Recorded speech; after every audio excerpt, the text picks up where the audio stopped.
வாங்க ஒரு டேஸ்டியான பொடி இட்லி எப்படி செய்யுதுன்னு பார்க்கலாம். ஃபர்ஸ்ட் ஆயில் சேர்த்துக்கலாம், கடுகு சேர்த்துக்கலாம், கடலைப்பருப்பு சேர்த்துக்கலாம். கடுகு பொரிஞ்சிருச்சு. பொடியா நறுக்கின வெங்காயத்தை சேர்த்துக்கலாம். இதோட கருவேப்பிலை ஒரு கொத்து சேர்த்துக்கலாம். நல்லா சுருளை வணங்கிருச்சு. நம்ம இட்லி பொடி அதோட சேர்த்துக்கலாம். இது வீட்டில் அரைச்சி இட்லி பொடி. நான் முன்னாடி போட்ட வீடியோவில் இட்லி பொடி போட்டிருக்கிறேன், வேணும்னா பார்த்துக்குங்க.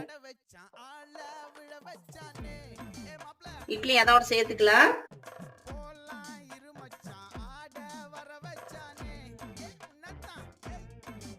நல்லா பெரட்டி விட்டுக்குங்க. உப்பு பத்தலைனா மட்டும் டேஸ்ட் பண்ணி பார்த்துட்டு உப்பு சேர்த்துக்கங்க.